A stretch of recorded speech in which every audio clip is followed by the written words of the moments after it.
Welcome to Girl Talk with your host, Melissa Ann.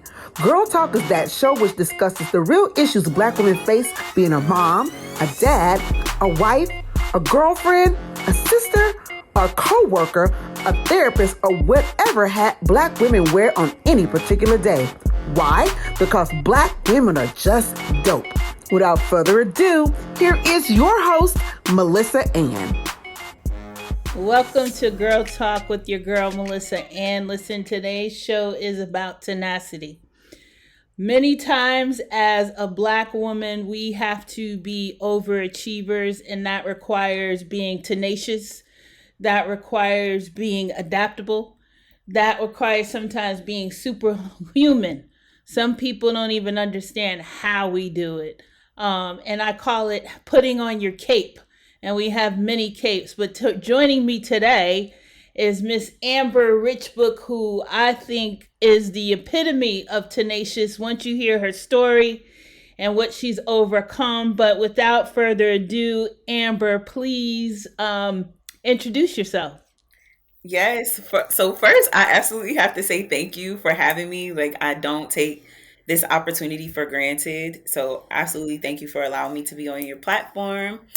So a little bit about me. I am known as Amber Richbook, and I consider myself a multifaceted individual. I am first a mother of three girls, and then I'm a serial entrepreneur. So I am on the go always, all days. And I consider myself, or not consider myself, but I also serve others as a spiritual advisor. So I'm pretty busy. I'm pretty busy. And that's where that tenacity comes in. Well, I think you got more than just being a spiritual advisor and being a mom and being a serial entrepreneur, which I've never heard that term, I don't think. But I think you have been through some stuff which has Absolutely. propelled you into some of the things that you're talking about with such grace as if they're easy. So you are a single mom of three, if I'm not Yes, mistaken. three, seven and under. Yeah, and you still have the ability to be a serial entrepreneur. But before we talk about the many projects that you're talking about, I'll give you some time to talk about those. I know you have a story, Yes. and your story, as I mentioned, embodies tenaciousness.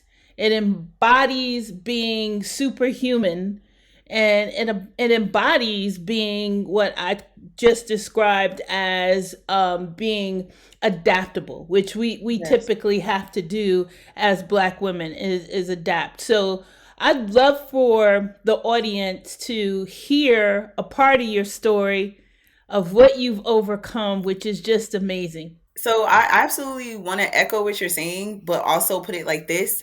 I think that being a Black woman is a superpower. Okay, I So take it. I want to just put that out there. And so I think my story is twofold. I think that it is relatable on many levels. And so I guess the first part of my story is back in 2012, I was involved in a car accident to which my car was totaled and I lost all of my cognitive skills.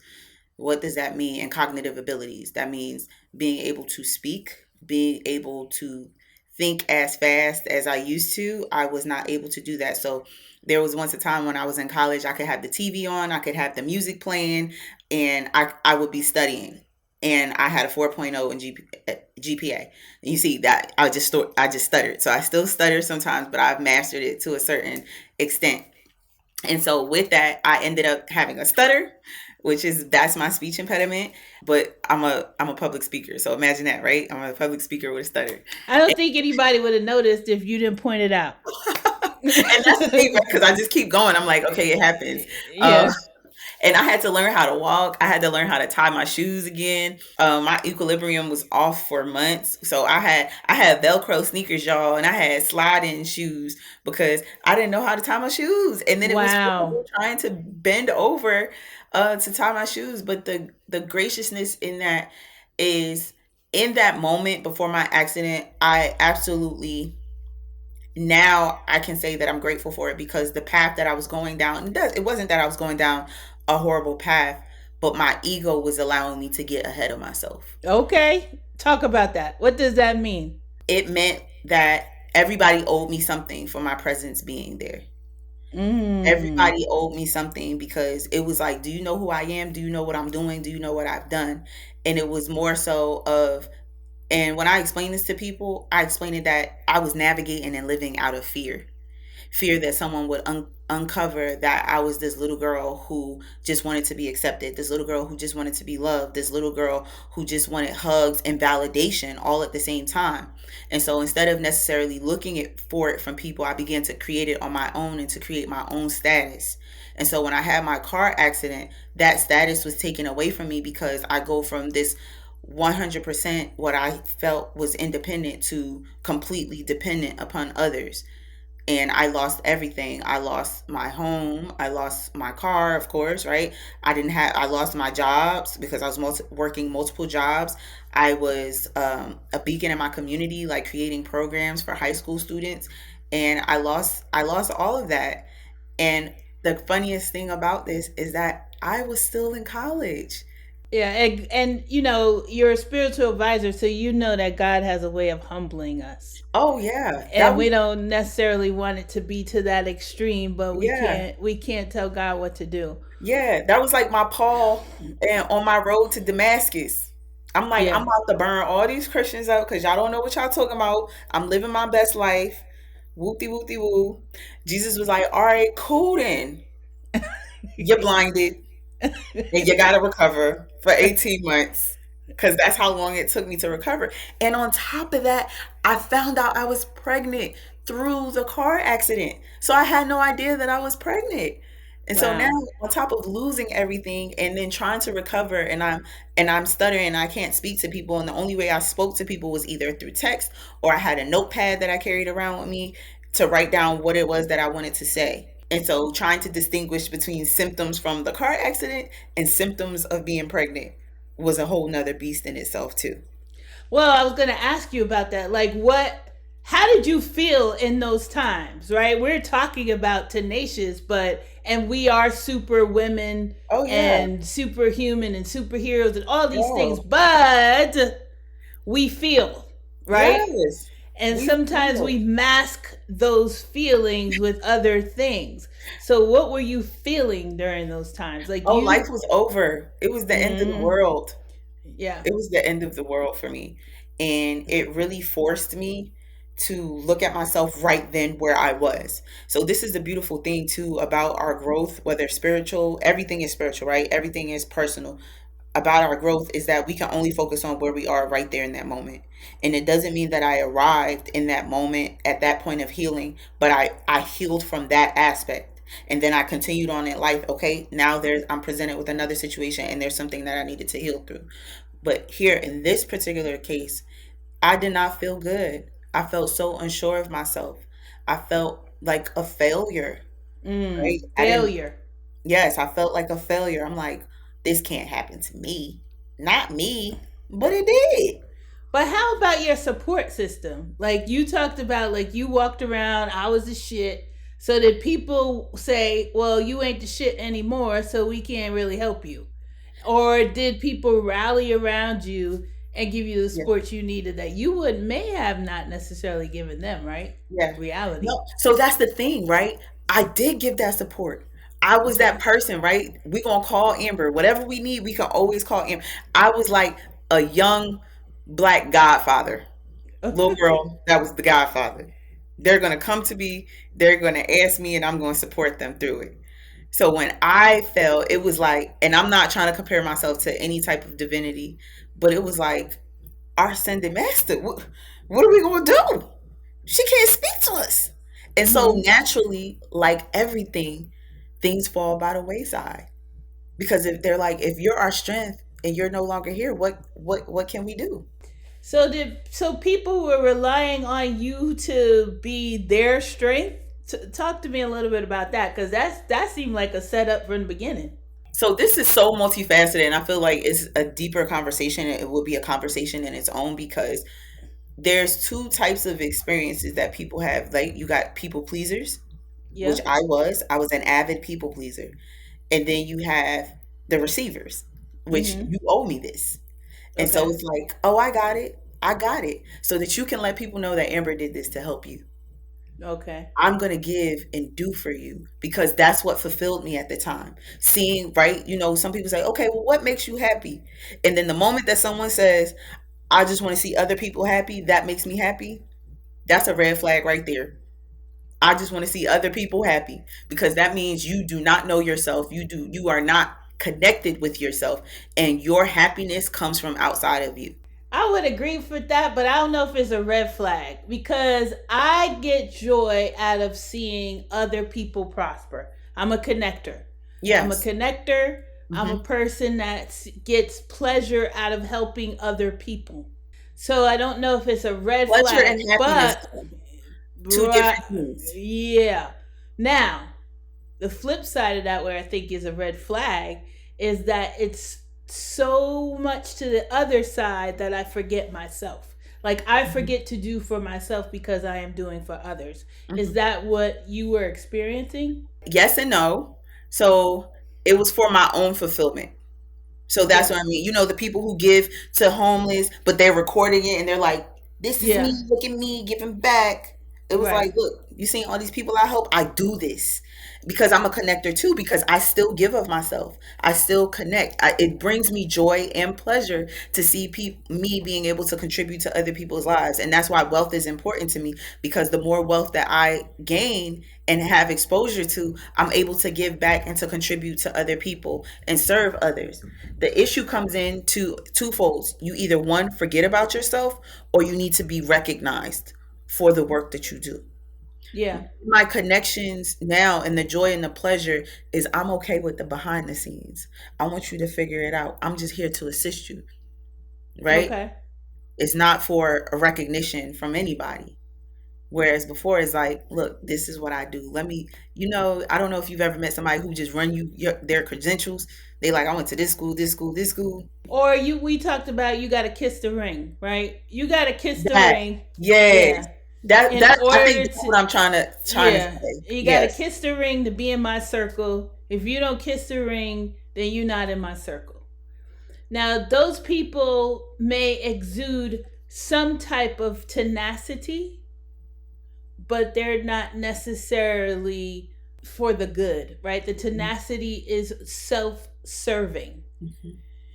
And so when you went through what you went through, and I want people to understand, not only you have an accident, but you got, three daughters that you're a single mom to. Yeah.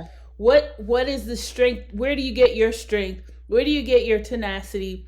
And how did you have to adapt? I mean, we talk about being adaptable, but you were in a situation where you had to learn everything all over again. How did you Yeah. adapt to that? So this is multifaceted, and I'll just combine the two, because those were two different periods in my life as far as the accident and then going through the divorce. But Yeah. you're always adapting, and I think when you start to pay attention to yourself and be cognizant of your life, you will understand that you're always adapting and you're always changing. The difference, right, is that when sometimes these life experiences come and they knock you off your feet, and because you're not cognizantly paying attention or being present with yourself, the adapting part seems like something that you can't do or the Right. impossible. Right. But the reality of it is that you've always been doing it, and so it's an innate character trait that we all have. And so the thing about the adaptability, what turns out for it to be the challenge, is us resisting. Are we resisting the experience that we're going through, or are we allowing for it to happen to us? And so in both of those experiences, both the car accident and my divorce, it was like allowing it.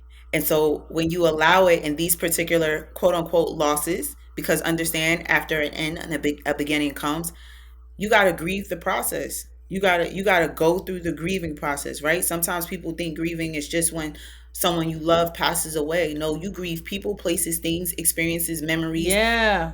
comfort. You grieve comfort. You grieve what you've been familiar with. because when you're grieving, that means there's a beginning coming that you may not understand. So that was the tenaciousness. And so people oftentimes, like, they say, okay, well, my why is for my daughters. No, my why is for my legacy. Why? Because sometimes when we make it just about my daughters, right, an obligation comes, right? Or a reciprocal expectation of an obligation. And so sometimes when I explain to people, my children are going to grow up and they're going to become adults. And I want them to choose lives that they desire, not based on, I got to do this because mom did this for me. But because Mm-hmm. mom did this for me, no. Mom did this because mom chose to do this. So I get to be a mom, right? I get to be a single mom every day. Like, I just got $89 in child support. I got three kids. And we coming out of pandemic. What am I do? What am I do? What am I do with $89? Well, let me tell you something, sis. You got $89 more than I ever got total in 27 years. But what other choice do we have? So we can continue to adapt and allow, or we can continue to adapt and resist. Okay, on the resistance, that's when we experience the stress, that's where we experience the pain, that's where we experience the heartache, that's where we experience the frustration. When we allow and we're like, yo, we're gonna adapt and allow, that means, okay, I'm like, yo, he played me. But then because you allow, it's like, okay, but guess what? I can travel and not have to ask somebody, can I take my kids out the country? I can go different places and do what I want, when I want, how I want, and not have to worry about arguing with somebody over whose weekend it is. Yeah, but that's your feeling, right? There's three girls that have a different opinion as No. they grow up, So right? that's the thing, though, right? So this is where healing comes into place, because my intention has always been to provide my children a childhood that they don't have to heal from. It doesn't mean that they don't need a father or I don't want them to have a father. But if this is not serving them, my daughters have, I have always taught them ever since the moment that we've gone through the divorce, that people have the responsibility to treat you well. And just as people have the responsibility to treat you well, you have the responsibility to treat other well. Well, how do you break this down to children who they see a father, they want a father figure? Okay, well, what does daddy being there feel like? What does that look like? Okay, play with me with my Barbies, play with me with these things. Okay, are you experiencing those things? No. Okay, it hurts, but here's what, right? The thing that we grow up a lot is that grown folks don't explain, don't talk to children. Adults did not talk to children, did not explain to children and break things down, because we as adults, and I'm speaking now, right, from my generation, from my parents, they feel like children don't understand. But children are the most tenacious beings out there. Children are the most resilient. They are the most vulnerable. They are the most transparent. They are the strongest. They are the most ambitious. They are the most willing. And they have the ability and the capability, and more so emotional maturity. So Father's Day just passed. I was having a conniption fit. I'm like, they're at camp. All these other kids are like, oh, my dad, my dad, my dad. And my daughter was like, well, I got a mom, and that's cool, right? But then Yeah. also when you begin to adapt and allow, sometimes what we experience, some solo mothers don't befriend and have platonic male friends, which they can step in and provide male guidance and male support around in that experience. And I'm humbled enough that I began to allow myself to open up, to curate friendships so that my daughters can have uncle figures and father like figures, to say, okay, this is how we can build relationship with men. So it doesn't mean that things are perfect. It just means, okay, what happens, right? We grew up, our parents yell at us. Our parents don't ever come back and apologize for the things that they've done. But the difference in my experience is that, okay, when mommy makes a mistake, I want to hear your voice. I want to hear your opinion. I want to hear how you feel. I'm going to validate your feeling. I'm not just going to tell you to do something just because mommy said. I'm going to explain to you, mommy doesn't want you to touch the stove, because if you touch the stove, you can burn your hand. If you burn your hand, it's going to hurt and it may leave a wound, etc., etc., etc. Mommy doesn't want you running up and down the stairs, but all we heard was, stop going in inside out my house. Stop running up and down my steps. Stop doing this. Okay, when are we going to start teaching our children to start doing something? Yeah, I get it, and I think we kind of that's a whole new topic, Yeah, is our kids because you and said the how, three. Yeah, yeah, yeah. yeah, and how we real. I think that is actually another topic I would love you to come back with some other ladies who are single mothers, because I think there will be varying opinions. I think that yes, you're right. We need to coach our kids on the why, but I think that I like for myself, I don't know how my daughter feels um, growing up in a single parent home because I had two parents. So down the road, I would never understand what she's feeling, although she may not be articulating it.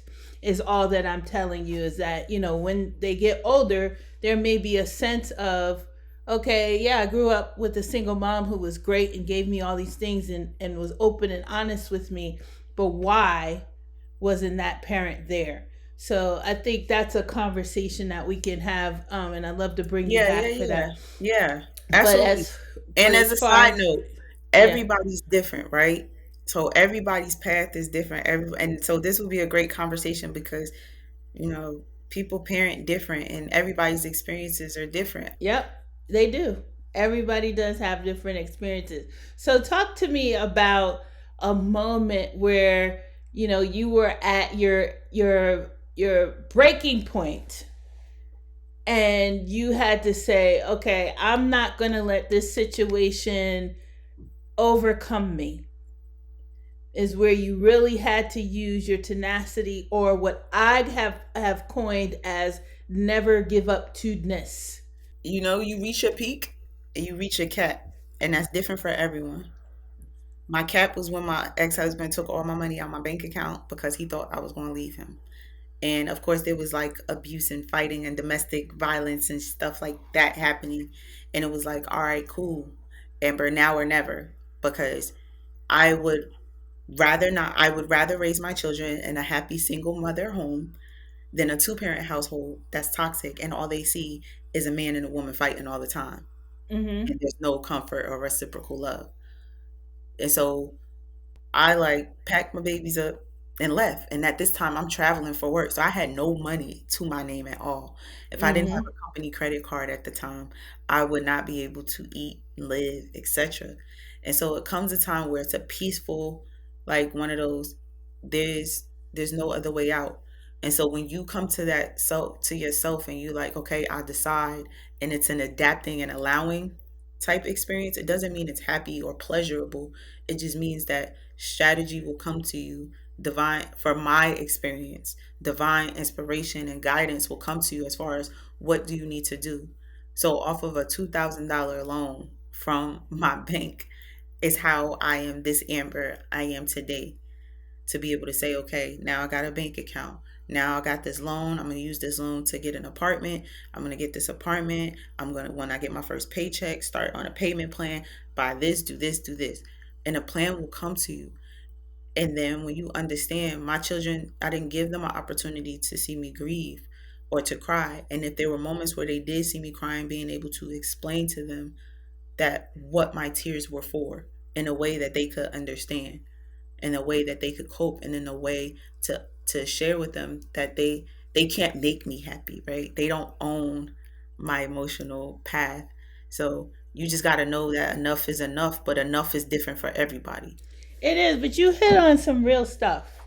Like you said, I had to use my corporate card to survive. That's Yeah. real. That is real. Like, and some people that have means don't understand that that corporate card, that you have that job and you might work at a really great company, but you're driving to that job every day and you're broke, and that corporate card that you're not really supposed to That use is the way that you are surviving. And that talks to the adaptability. by any means necessary. Any means necessary. The $2,000 the loan that you got, you had to figure out, how do I take this loan and maximize it. That's being adaptable. Now we don't talk about all of those things that black women have to figure out. And I want you to get on another show. We're talking about this dude that's bashing black women around there, Kevin Samuels or whatever his name is, around there bashing black women and the fellas are joining in, but they'll hear this right here. So no, they hear this right here, right? And what do they say? They say, "Well, you should have chose a better partner to have children with."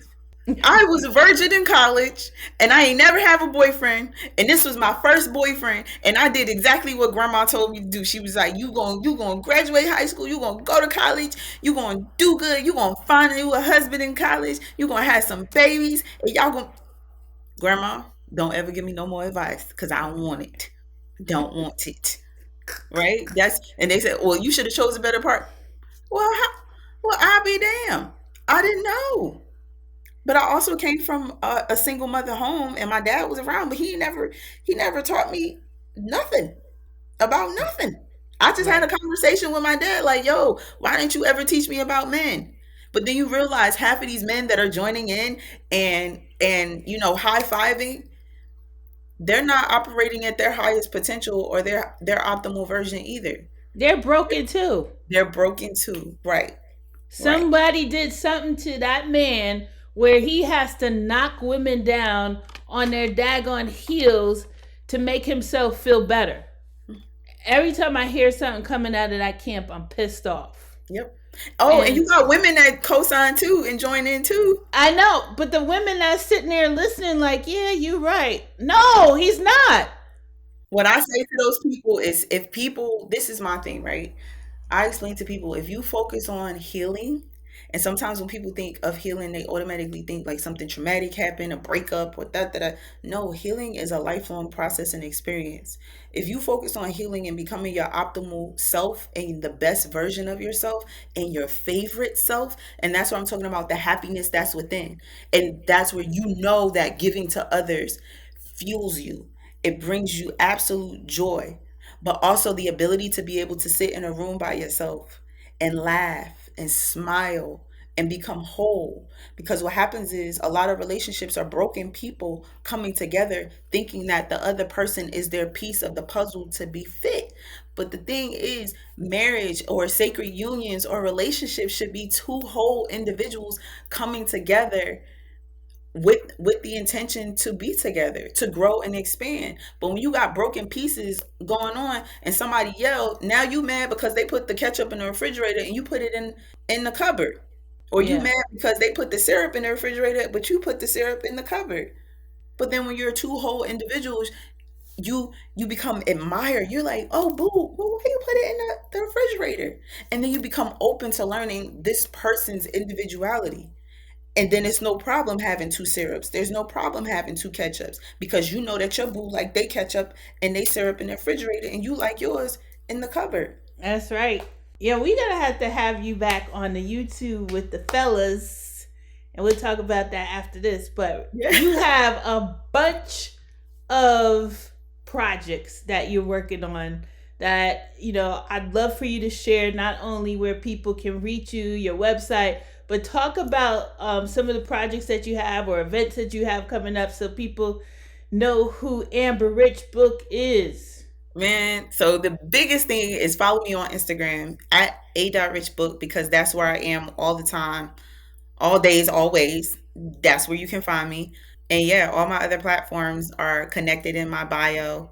What I have coming up for women, I have a women's experience called Cupcakes, Cocktails, and Conversations. And we're having a pajama party on August 13th where we are connecting with our inner girls, our inner child healing experience. But it's like girl crafts, fun, food, games, all for women, not for little girls, but for the little girls within us. Because I was one of them little girls. My mama ain't let me go to slumber parties, so now I get to do it as an adult. But yeah, just stay connected with me. I'm all about healing. Follow my brand, Ancestral Energy. Cap that. I don't know. Average Book is where you can find me, and you'll get more of this juice, more of this whatever I got. Well, you got a lot of it. So it was really exciting to have this conversation with you. I definitely want you to come back. I had a great time with you. I hope that those who are listening either on YouTube or on any of the platforms where we're streaming, that they got something, some nuggets out of this that they can know, not only share with themselves or Yes. take in themselves, but share with others. Thank you. Any Thank you for parting having me. words? I honestly just want to thank you for allowing me to be on Girl Talk, because this was a really great conversation. I wish we had more time because I'm like, girl, I could just talk because I've healed through these things. So my last words to anyone listening is just to own yourself, own your journey, and adapt and allow. Awesome. And you know what? This has been an awesome, awesome, awesome conversation. So thank you again. And as always, I see you because I am you. You have just listened to the Girl Talk podcast with your host, Melissa Ann. Subscribe to our podcast on iTunes, Spotify, or Google Play. Until next time, remember, I see you because I am you.